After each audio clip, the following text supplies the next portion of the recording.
प्यारे बच्चों, welcome to your favourite science study guys. तो आज मैं आपके लिए ग्रेविटी के नेक्स्ट टॉपिक लेके आया हूँ जो कि है free fall, mass and weight. तो आज इसको हम लोग सीख लेंगे बहुत ही आसानी से, जिसमें हमें कोई प्रॉब्लम नहीं होगी। तो फ्री फॉल होता क्या है प्यारे बच्चों? फ्री फॉल आपको वर्ड से ही समझ आ जाना चाहिए कि कोई वस्तु अकेले गिर रही है बिना किसी प्रॉब्लम के अपने आप। तो इसमें फ्री फॉल में हम लोग क्या करते हैं, it is a situation where the body experience only gravitational force and no other force should be taken into consideration। यानी कि मैं इस पेन को यहाँ से लेके सिंपली छोड़ दे रहा हूँ, तो इस केस को हम लोग बोलेंगे फ्री फॉल, क्योंकि इस केस में खाली जो है ग्रेविटेशनल फोर्स लगा। ये देखिए, तो इससे हमें समझ आया कि जो हमारा u था यानी इनिशियल वेलोसिटी, वो हमारे पास यहाँ पे 0 था और हमारा v में कोई चेंज आया, उसलिए इसको हम लोग फ्री फॉल बोलते हैं। It is a situation where the body experience only gravitational force. अगर आप इतना भी लिखते हैं तो आपको फुल मार्क्स मिलता है। तो इससे पहले हम लोग फ्री फॉल के कुछ इंपॉर्टेंट चीज़ समझ लेते हैं, जैसे कि अगर मान लीजिए फ्री फॉल, वो हमारे 2 टाइप के केसेस होते हैं। सबसे पहला केस होता है अपवर्ड एंड डाउनवर्ड। ऐसे केसेस में हमें करना क्या रहता है, upward and downward free fall. ठीक है, मैं अप और डाउन लिख दिया हूँ।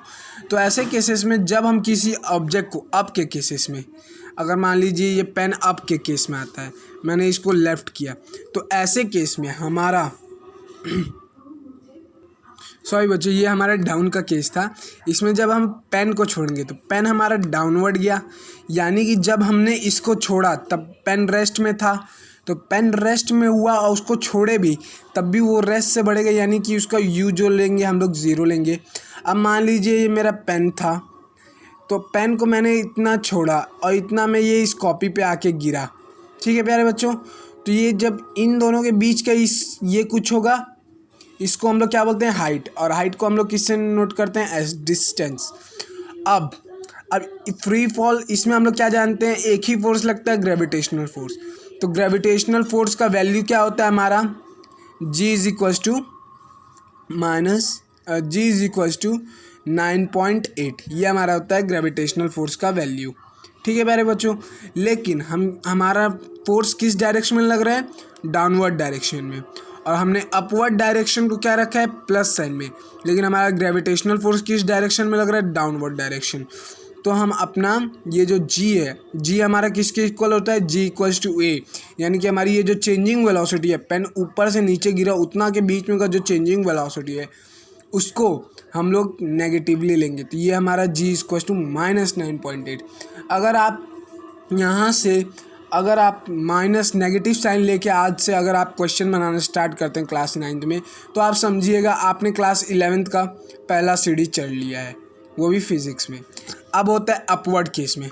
अब ये देखिए, मान लीजिए ये पेन है, पेन को मैंने ऐसे ऊपर उछाला, तो ऊपर ऐसे आने के बाद पेन ये इस डिस्टेंस पे आया, इस डिस्टेंस पे आने के बाद पेन और ऊपर नहीं जा सका, यहीं से वो नीचे गिर गया। यानी कि मैंने कॉपी से जब पेन को उछाला ऐसे ऊपर, तो एक मैक्सिमम हाइट को अटेन करने के बाद पेन वापस नीचे आया। यानी कि जब मैं पेन को उछाल रहा हूँ तो मैं पेन को कुछ फोर्स दे रहा हूँ, उसकी वेलोसिटी में चेंज ला रहा हूँ, यानी कि हमारे ये होगा ये u। उस टाइम हम लोग को u का वैल्यू पता होगा। वैसे केसेस में हम लोग को बुक में u का वैल्यू दिया रहेगा, और ऐसे केसेस में हम लोग v को क्या लेंगे, 0, यानी फाइनल वेलोसिटी। फर्स्ट केस में हम लोग सिंपली ड्रॉप किए थे, इसलिए u को हम लोग मतलब इनिशियल वेलोसिटी को हम लोग ने 0 लिया था, और हम लोग यहाँ पे ऐसे केसेस v को केस के दौरान लेंगे, यानी कि हम लोग को v फाइंड करने को आएगा ऐसे केसेस में। और यहाँ पे हम लोग ने देखा u हमारे पास केस में दिया रहेगा, और v हम लोग को u हम लोग को दिया रहेगा और v हम लोग को 0 लेना रहेगा। और कई बार आप लोगों को ये दिया जाएगा कि u को बताइए, u कितना है, कितना फोर्स से आपने पेन को उछाला। तो हम लोग v को ऐसे केस में 0 ले लेंगे। ऐसा क्यों, क्योंकि एक मैक्सिमम हाइट अटेन करने के बाद ये पेन अपनी फाइनल वेलोसिटी पे पहुंच के वहाँ पे 0 हो जाती है, इसलिए हम लोग v को 0 लेंगे।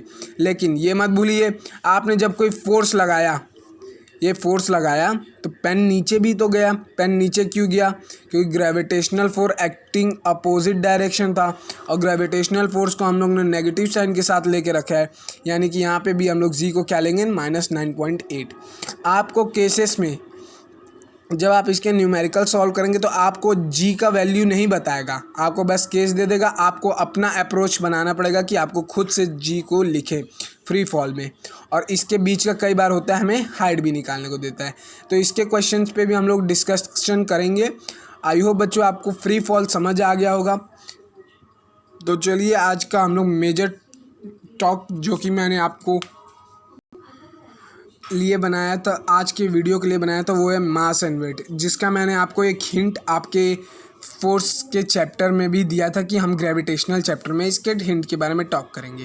तो देखिए होता क्या है मास और वेट में।